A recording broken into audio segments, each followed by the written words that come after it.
हाय, I'm Avani Arya और आप देख रहे हैं नागपुर न्यूज बुलेटिन। आइए नजर डालते हैं दिन भर की कुछ खबरों पर। नागपुर में एक बेहद इंटरेस्टिंग मामला सामने आया है, जिसमें एक ग्राहक से कैरी बैग के लिए 24 रुपए लेने पर ग्राहक ने कंज्यूमर फोरम में कंपनी की कंप्लेन की है और कैरी बैग के 24 रुपए रिफंड के साथ ही 2 लाख रुपए कॉम्पनसेशन देने की भी मांग की है। Nagpur district consumer grievance redressal commission ने एक कस्टमर की कंप्लेन पर हियरिंग के बाद दिघोरी के एस्मार्ट को नोटिस जारी कर 28 नवंबर तक जवाब मांगा है। जानकारी के अनुसार कस्टमर रोहन लिल्हारे ने कंप्लेन की है। एस्मार्ट ने उससे कैरी बैग लेने के लिए इलीगल तरीके से 24 रुपए वसूले। कमीशन में दर्ज मामले के अनुसार कंप्लेनर ने 7 जुलाई 2022 को एस्मार्ट से करीब 2000 रुपए की शॉपिंग की थी। जब एस्मार्ट ने उनका बिल बनाया तो उसमें 24 रुपए कैरी बैग के भी जोड़ दिए। इस कैरी बैग पर कंपनी का एड भी था। कंप्लेनर के अनुसार कोई भी रिटेल स्टोर अपने ग्राहकों से कैरी बैग के लिए पैसे नहीं ले सकता, क्योंकि कैरी बैग के जरिए स्टोर अपना एडवर्टीजमेंट कर रहा होता है।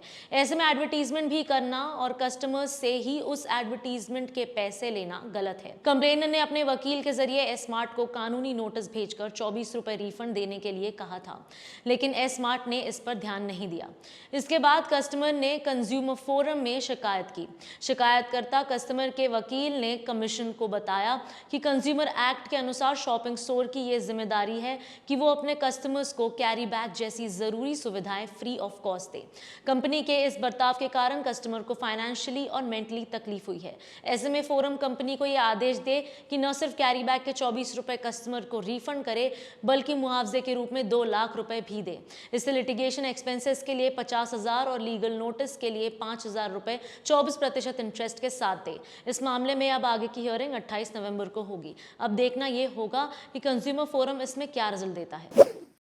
आरपीएफ पुलिस का काम केवल रेलवे प्रॉपर्टी की सुरक्षा करना ही नहीं है, रेलवे स्टेशन पर मौजूद यात्रियों की सुरक्षा करने का भी है। और इसी के तहत आरपीएफ ने अपने अलर्टनेस की वजह से अभी तक कई यात्रियों की जान बचाई है।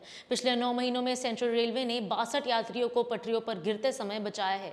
इसमें नागपुर रेलवे के 14 मामले हैं। सेंट्रल रेलवे के आरपीएफ स्टाफ ने अपनी जान की परवाह किए बगैर मिशन जीवन रक्षक के तहत यात्रियों की जान बचाई है। चलती ट्रेन में चढ़ते समय और उतरते समय यात्रियों का बैलेंस बिगड़ने के कारण वे पटरियों पर गिरने से बचाने के आरपीएफ के वीडियो काफी वायरल होते हैं। नागपुर रेलवे स्टेशन पर भी महीने में कम से कम 1 से 2 बार ऐसा होता है। इन टोटल 62 घटनाओं में अकेले मुंबई रेलवे की 24 घटनाएं हैं। 14 यात्रियों को नागपुर से बचाया गया, 12 मामले पुणे के हैं, 8 मामले भुसावल के और 4 मामले सोलापुर के हैं। आरपीएफ को कई चैलेंजेस का सामना करना होता है, जिसमें रेलवे प्रॉपर्टी के नुकसान, लापता बच्चों को छुड़ाना और उन्हें उनके माता पिता के हवाले करना और स्टेशन पर नशीले पदार्थों को जब्त करने की जिम्मेदारी भी आरपीएफ की ही है।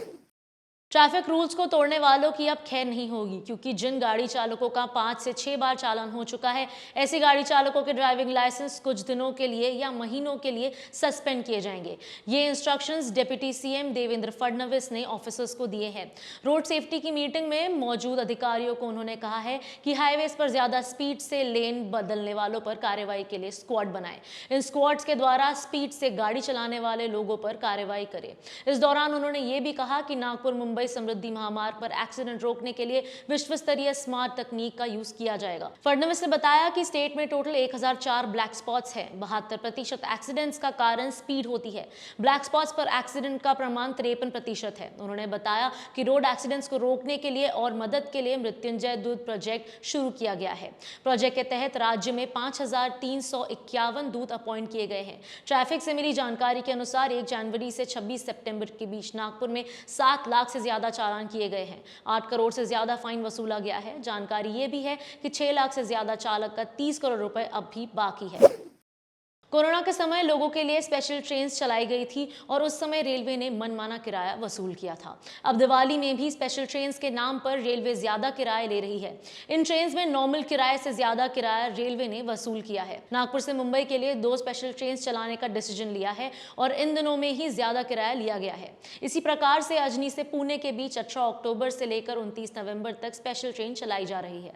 इसमें भी ज्यादा किराया लिया जा रहा है। इसको लेकर zonal railway users consultative committee के मेंबर सतीश यादव ने ज्यादा किराया लिए जाने पर ऑब्जेक्शन उठाते हुए नागपुर के सीनियर डीसीएम कृष्णनाथ पाटिल को लेटर लिखा है और सभी रूट्स पर चलाई जाने वाली स्पेशल ट्रेन का नॉर्मल किराया लेने की मांग की है। यादव के अनुसार नागपुर से मुंबई के लिए आम ट्रेन में सेकेंड एसी का 1710 रुपए, थर्ड एसी का 1210 रुपए और स्लीपर का 460 रुपए लिया जाता है, लेकिन स्पेशल ट्रेन में यही किराया 2130, 1545 और स्लीपर का 581 रुपए लिया जा रहा है। यादव ने कहा कि ट्रेन को कैंसिल करने के बाद स्पेशल ट्रेन चलाकर ज्यादा किराया लेना यात्रियों के साथ धोखाधड़ी है। उन्होंने कहा कि पहले ही ट्रेन कैंसिल होने के कारण यात्री परेशान है और उसमें ज्यादा किराया लेकर रेलवे यात्रियों को और परेशान कर रहा है।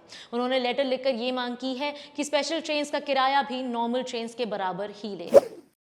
इस वीडियो के प्रोड्यूसर है विक्रांत शांडेलिया, स्क्रिप्ट लिखी है शमानंद तायडे ने और कैमरा के पीछे है नितिन मानकर।